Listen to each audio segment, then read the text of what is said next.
नमस्कार साथियों। शुरू करते हैं वहीं से जहां पर कल हम लोगों ने छोड़ा था। क्योंकि कल हम लोग पढ़ रहे थे भारतीय राष्ट्रीय कांग्रेस घटना चक्र पूर्वावलोकन के अंतर्गत हम लोग इतिहास पढ़ रहे हैं, जिसका टॉपिक था हमारा भारतीय राष्ट्रीय कांग्रेस, जो कि काफ़ी महत्वपूर्ण है आपकी परीक्षाओं को देखते हुए। और परीक्षा भी आपकी बहुत नज़दीक है।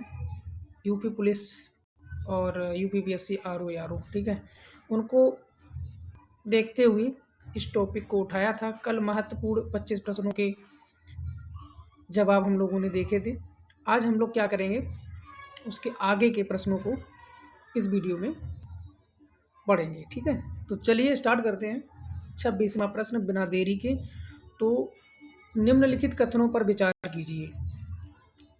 कथन दो दिए गए हैं, ठीक है, कौन से सही हैं वो आपको चुनने हैं। पहला कथन है भारतीय राष्ट्रीय कांग्रेस की प्रथम महिला अध्यक्ष सरोजिनी नायडू थी। दूसरा कथन है भारतीय राष्ट्रीय कांग्रेस के प्रथम मुस्लिम अध्यक्ष बदरुद्दीन तैयब जी थे। क्योंकि हम लोग ये चीज़ें पढ़ के आए हैं तो हम लोगों को पता है ना। जो प्रथम मुस्लिम अध्यक्ष थी वो कौन थी, समझ लीजिए। यहाँ पर तो पहली महिला अध्यक्ष की बात की गई है, तो यहाँ पर समझ लीजिए सरोजिनी नायडू नहीं थी, यहाँ पर थी एनी बेसेंट। ठीक है, इसका मतलब ये हुआ कि पहला जो कथन है वो गलत हो जाएगा पूर्णतया। ठीक है, दूसरे कथन में भारतीय राष्ट्रीय कांग्रेस के प्रथम मुस्लिम अध्यक्ष बदरुद्दीन तैयब जी, जो कि हम अभी पढ़ के आए हैं, कथन दूसरा बिल्कुल सही है, पहला हो गया गलत। तो ऑप्शन आपको दिख रहे होंगे। ऑप्शन में है केवल एक, केवल दो, सी में है एक दो दोनों, डी में है ना तो एक और ना ही दो। तो आंसर आपका हो जाएगा ऑप्शन नंबर बी। ठीक है, दूसरा कथन सही है। बढ़ते हैं आगे। देखिए यहाँ पर कुछ महत्वपूर्ण जानकारी। वर्ष 1917 में भारतीय राष्ट्रीय कांग्रेस की पहली महिला अध्यक्ष जो थी वो कौन, एनी बेसेंट। देखिए यही चीज़ आ गई यहाँ पर। जबकि 1925 में कानपुर में हुए भारतीय राष्ट्रीय कांग्रेस के 40वें वार्षिक अधिवेशन में सरोजिनी नायडू कांग्रेस की प्रथम भारतीय महिला अध्यक्ष बनी। ठीक है, अतः कथन जो है एक कैसा हो जाता है आपका, असत्य।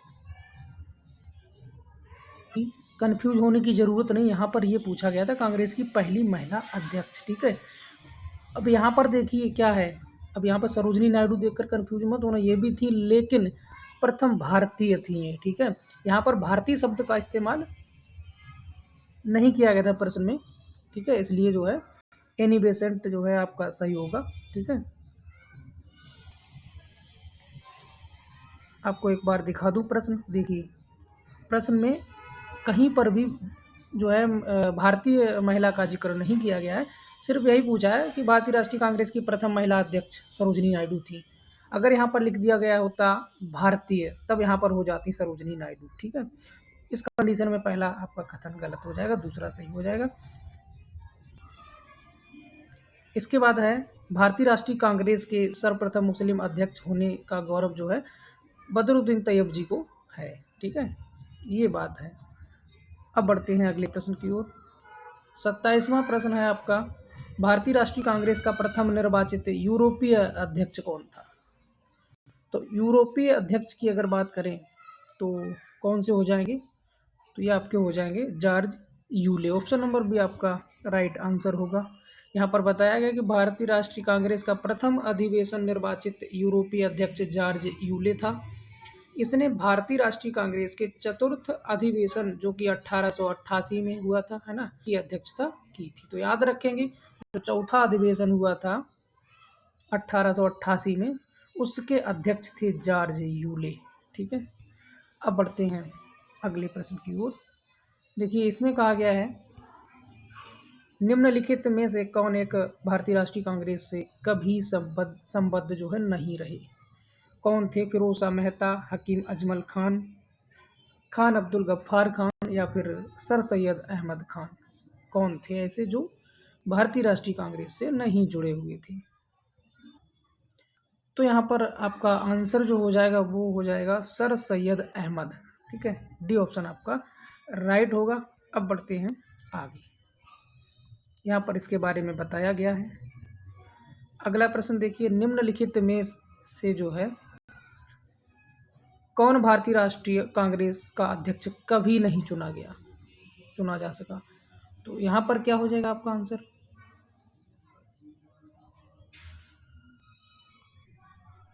तो याद रखना एनी बेसेंट, लाला लाजपत राय और मोतीलाल नेहरू ये चुने जा चुके हैं। ठीक है, भारतीय राष्ट्रीय कांग्रेस के अध्यक्ष कभी न कभी रहे हैं, आगे बताया जाएगा ठीक है डिटेल में। लेकिन बाल गंगाधर तिलक को जो है कभी भारतीय राष्ट्रीय कांग्रेस का अध्यक्ष नहीं चुना जा सका। ठीक है, तो यहाँ पर आपका जो आंसर है वो क्या हो जाएगा, ऑप्शन नंबर डी। अगला देखिए प्रश्न, निम्नलिखित में से किसने कभी भी भारतीय राष्ट्रीय कांग्रेस के किसी भी अधिवेशन की अध्यक्षता नहीं की। प्रश्न वही है, अगर समझ गए होंगे तो ऑप्शन इसका क्या होगा सही आंसर, ऑप्शन नंबर बी बाल गंगाधर तिलक। ठीक है, ऑप्शन नंबर बी आपका राइट आंसर होगा।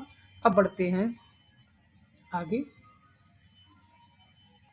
चलिए अगला प्रश्न देखिए। यहाँ पर बताया गया है कि लाल बाल पाल त्रिगुट का कौन व्यक्ति भारतीय राष्ट्रीय कांग्रेस का अध्यक्ष हुआ। अब देखिए यहाँ पर समझिए, लाल बाल पाल आप समझ रहे होंगे, लाल का मतलब है जवाहरलाल नेहरू, बाल मतलब बाल गंगाधर तिलक, और पाल विपिन पाल में आपके आ जाएंगे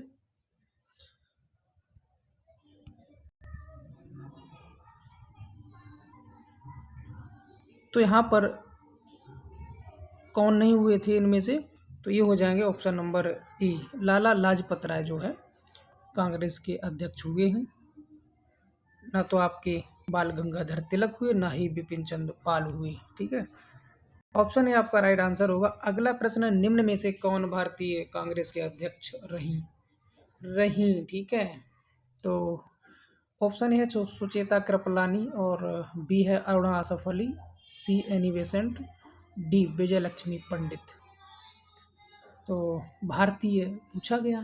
ठीक है,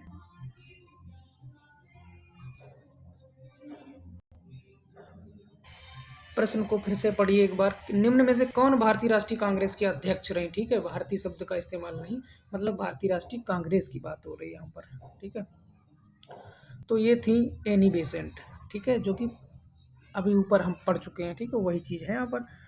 अगला जो प्रश्न है इसमें है, निम्न में से किस अधिवेशन के लिए कांग्रेस ने पहली बार एक महिला को अध्यक्ष चुना। चलिए बताइए यहाँ पर, तो अगर आपको याद होगा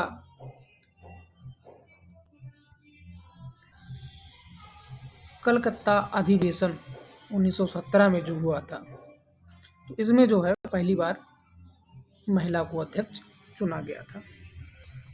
अगला प्रश्न आपका, अखिल भारतीय कांग्रेस की प्रथम महिला अध्यक्ष। अब समझिए यहाँ पर दोनों ऑप्शन दिए गए हैं, आपको कंफ्यूज होने की ज़रूरत नहीं है। देखिए, क्योंकि हम लोगों ने दोनों को पढ़ा है, इनको भी पढ़ा है और इनको भी पढ़ा है। यहाँ अखिल भारतीय कांग्रेस की प्रथम महिला की बात की गई है, तो ऐसे में आपका जो आंसर है वो क्या हो जाएगा,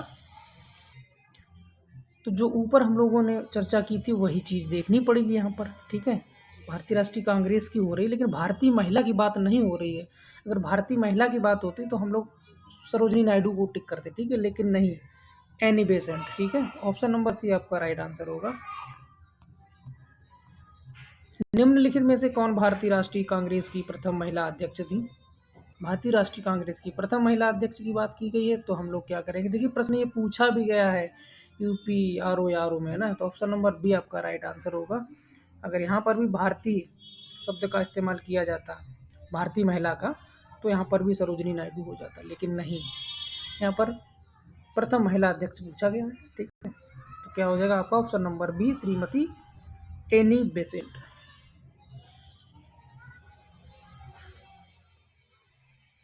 इसमें क्या कहा गया है, भारतीय राष्ट्रीय कांग्रेस की प्रथम महिला अध्यक्ष, फिर वही प्रश्न देखिए बार बार घुमा फिरा कर पूछा जा रहा है, तो एनी बेसेंट। ठीक है, ऑप्शन नंबर डी आपका राइट आंसर होगा। ये जो 5 ऑप्शन वाले हैं ना, ये बीपीएससी में पूछे जाते हैं, ठीक है। भारतीय राष्ट्रीय कांग्रेस की प्रथम महिला अध्यक्ष, फिर वही चीज़ पूछी गई है, तो यहाँ पर हो जाएगा Shrimati Annie Besant. Option number भी आपका राइट आंसर होगा। घुमा फिरा कर वही चीज़ पूछी जा रही है। कांग्रेस की प्रथम भारतीय महिला अध्यक्ष, अब बताइए क्या हो जाएंगे यहाँ पर। अब भारतीय शब्द का इस्तेमाल अगर किया है ना यहाँ पर, तो समझ जाइए कि भारतीय महिला ये थी सरोजिनी नायडू, ठीक है। ऑप्शन नंबर सी आपका राइट आंसर होगा। इसी के साथ बढ़ते हैं अगले प्रश्न की ओर। इंडियन नेशनल कांग्रेस की प्रथम भारतीय महिला, देखिए यही कन्फ्यूजन हो जाती है ना, हम लोग जब प्रश्न को अच्छे से नहीं पढ़ते हैं। तो हमेशा प्रश्न को बहुत अच्छे से पढ़ना है। अगर एक बार में नहीं समझ में आए ना, तो दोबारा जरूर पढ़ें उसे। जरा सी कन्फ्यूजन में आप जो है प्रश्न को गलत कर देंगे। भारतीय महिला की जब भी बात की जाएगी तो हम लोग सरोजिनी नायडू को लगाएंगे। ऑप्शन में आपको दोनों दिए रहेंगे, एनी बेसेंट भी होंगी, एनी बेसेंट और सरोजिनी नायडू भी होंगी, ठीक है। लेकिन हमें ये देख लेना है, जब भी भारतीय महिला की बात होगी तो हम लोग सरोजिनी नायडू को लगाएंगे, और सिर्फ महिला अध्यक्ष की बात होगी तो हम लोग एनी बेसेंट को लगाएंगे, ठीक है। चलिए आगे बढ़ते हैं। निम्नलिखित कथनों पर विचार कीजिए। तो ये कथन दिए गए हैं दो। चलिए पहले इन दोनों कथनों को समझ लीजिए। पहला कथन है, भारतीय राष्ट्रीय कांग्रेस का प्रथम अधिवेशन कलकत्ता में हुआ था। तो ये बात तो हो जाएगी गलत, क्योंकि ये कलकत्ता में नहीं हुआ था। और दूसरी बात में कहा कि भारतीय राष्ट्रीय कांग्रेस का दूसरा अधिवेशन दादा भाई नौरोजी की अध्यक्षता में, ये बात है सही। कल के वीडियो में अगर आपने ध्यान से देखा है, पढ़ा है तो, ठीक है। आगे बढ़ते हैं। एक और कथन है इसमें, इसके बाद आपके ऑप्शंस हैं। तीसरा कथन कह रहा है कि भारतीय राष्ट्रीय कांग्रेस तथा मुस्लिम लीग दोनों ने लखनऊ में 1916 में अधिवेशन किया था, लखनऊ समझौता संपन्न किया था। बात ये भी सही है, ठीक है। लखनऊ में जो है मुस्लिम लीग और भारतीय राष्ट्रीय कांग्रेस के जो है एक समझौता हुआ था 1916 में। यानी कि दूसरी और तीसरी बात सही है, पहली गलत है। तो ऑप्शन सी में आपको दूसरी और तीसरी मिल जाएगी, ठीक है। तो ऑप्शन सी आपका राइट होगा। एक बार इस चीज़ को पढ़ लेते हैं, देखिए काफ़ी जानकारी इसमें निकल के आएगी। देखिए भारतीय राष्ट्रीय कांग्रेस का प्रथम अधिवेशन कलकत्ता में नहीं बल्कि बम्बई में हुआ था, ये भी आपको जानना जरूरी है, ठीक है। बम्बई में हुआ था पहला अधिवेशन। और कल के वीडियो में ये चीज़ जो है इसकी चर्चा भी की थी। और कल वाला अगर वीडियो आपने नहीं देखा तो इस डिस्क्रिप्शन में आपको मिल जाएगा, उस वीडियो को जरूर देखें, आपकी सारी जो है डाउट क्लियर हो जाएंगे। जिसमें कुल 72 सदस्यों ने हिस्सा लिया था। अतः कथन एक आपका असत्य हो जाएगा, ठीक है। दूसरा जो है अधिवेशन हुआ था आपका 1886 कलकत्ता में, जिसकी अध्यक्षता की थी दादा भाई नौरोजी ने, ठीक है। इसके बाद भारतीय राष्ट्रीय कांग्रेस तथा मुस्लिम लीग दोनों ने वर्ष 1916 में लखनऊ में अधिवेशन किया, ठीक है। इसमें क्या था, कांग्रेस तथा मुस्लिम लीग के बीच लखनऊ समझौता हुआ। आगे बताया कि जो कांग्रेस लीग योजना तथा लखनऊ पैक्ट के नाम से जाना जाता है। इसी अधिवेशन में उग्रपंथियों को, जिन्हें पिछले 9 वर्ष से कांग्रेस से निष्कासित कर दिया गया था, पुनः कांग्रेस में शामिल किया गया। कांग्रेस के लखनऊ अधिवेशन की अध्यक्षता अंबिका चरण मजूमदार ने की थी। साथियों याद रखना, यहाँ पर बहुत महत्वपूर्ण प्रश्न है ये, और पूछ लिया जाता है आपकी परीक्षा में। जो लखनऊ में लखनऊ पैक्ट के नाम से जिसे जानते हैं, किसे, मुस्लिम लीग और कांग्रेस के बीच जो समझौता हुआ था, उसे किसके नाम से जानते हैं, लखनऊ पैक्ट के नाम से जानते हैं। और उस समझौते की जो अध्यक्षता की थी, कांग्रेस के लखनऊ अधिवेशन की जो अध्यक्षता की थी, वो अंबिका चरण मजूमदार ने की थी। साथियों ये प्रश्न बहुत ही महत्वपूर्ण है आपकी परीक्षा के लिए, ठीक है, तो याद रख लें इसे। अगला है, भारतीय राष्ट्रीय कांग्रेस का 27वां अधिवेशन किस स्थान पर हुआ था। तो ये आपका हुआ था ऑप्शन डी, बांकीपुर में, ठीक है। 27वां अधिवेशन बांकीपुर। देखिए यहाँ पर बताया गया, भारतीय राष्ट्रीय कांग्रेस का 27वां अधिवेशन दिसंबर 1912 में बांकीपुर बिहार में संपन्न हुआ था। इस अधिवेशन की अध्यक्षता आर.एन. मुधोलकर ने की थी, याद रखना, आर.एन. मुधोलकर, ठीक है। इसी अधिवेशन में ए.ओ. ह्यूम को कांग्रेस का पिता कहा गया था। अगला है, निम्नलिखित में से भारतीय राष्ट्रीय कांग्रेस के किस अधिवेशन में बाल गंगाधर तिलक ने अभिव्यक्त किया था, स्वराज मेरा जन्मसिद्ध अधिकार है, मैं उसे लेकर रहूंगा। ये भी काफी महत्वपूर्ण प्रश्न है। तो साथियों याद रखना, ये कहा था ऑप्शन नंबर डी, लखनऊ अधिवेशन 1916 में जो हुआ था, उसमें कहा था बाल गंगाधर तिलक ने, ठीक है। स्वराज मेरा जन्म सिद्ध अधिकार है और उसे मैं लेकर रहूंगा। लखनऊ अधिवेशन 1916, और उसकी अध्यक्षता किसने की थी? एसी मजूमदार, ठीक है, याद रखना, एसी मजूमदार, अंबिका चरण मजूमदार। चलते हैं आगे।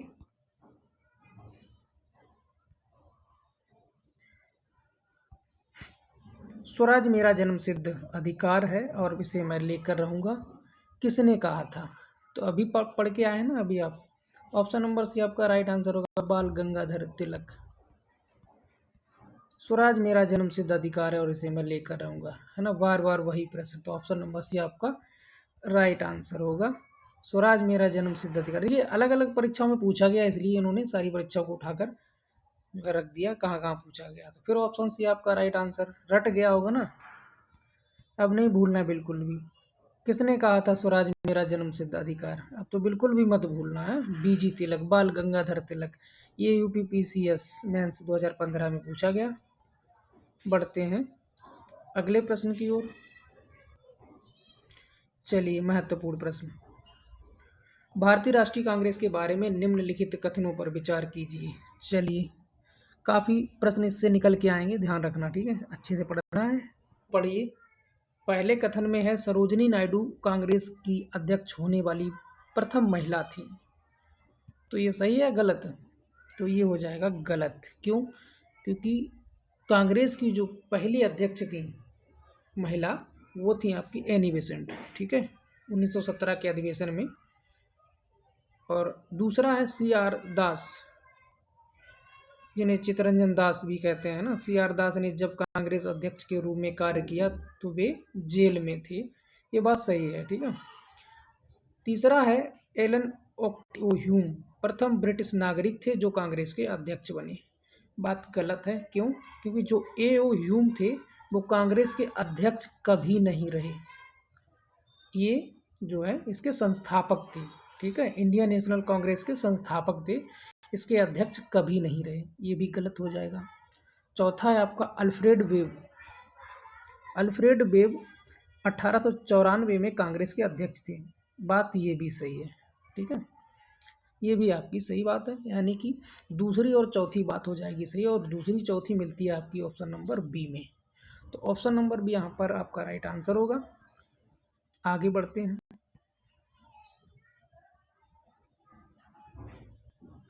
चलिए, किसने कहा था कांग्रेस आंदोलन न तो लोगों द्वारा प्रेरित था, न ही है उनके द्वारा सोचा या योजनाबद्ध किया गया था? ये किसने कहा था, बताना है आपको। तो जो है वो हो जाएगा आपका option number D, Lala Lajpat Rai के ये जो है वक्तव्य थे।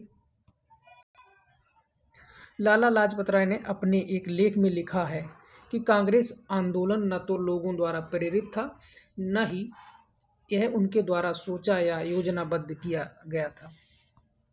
अगला है, किसने कहा था कांग्रेस पतन के लिए लड़खड़ा रही है, मेरी सबसे बड़ी अभिलाषा जब तक मैं भारत में हूँ कांग्रेस की शांतिपूर्ण समाप्ति में सहयोग करना है। समझिए इस बात को, किसने कहा था? तो ये कहा था लॉर्ड कर्जन ने। ऑप्शन नंबर बी आपका राइट आंसर होगा यहाँ पर। आगे बढ़ते हैं।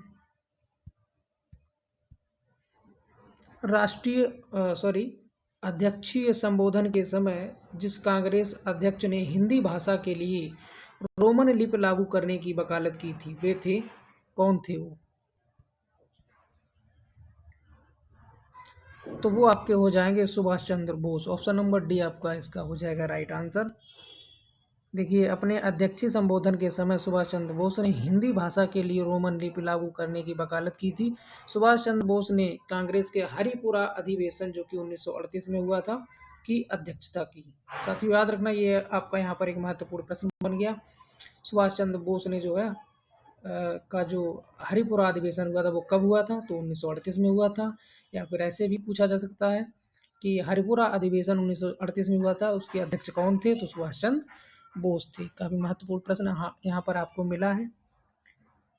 अगला है आपका, भारत के स्वातंत्र्य प्राप्ति के बाद निम्नलिखित में से किसने सुझाव दिया था कि भारतीय राष्ट्रीय कांग्रेस को समाप्त कर दिया जाए। तो ये बात है आज़ादी के बाद की। तो आज़ादी के बाद जो है महात्मा गांधी ने ये बात कही थी कि अब जो है भारतीय राष्ट्रीय कांग्रेस को समाप्त कर दिया जाए। ऑप्शन नंबर सी आपका राइट आंसर होगा। आगे बताया है, अमृतसर के भारतीय राष्ट्रीय कांग्रेस अधिवेशन जो कि 1919 के प्रस्ताव के अनुसार महात्मा गांधी द्वारा कांग्रेस का नया संविधान लिखने हेतु निम्नलिखित में से किन्हें उनके सहयोग हेतु चुना गया। चलिए बताइए।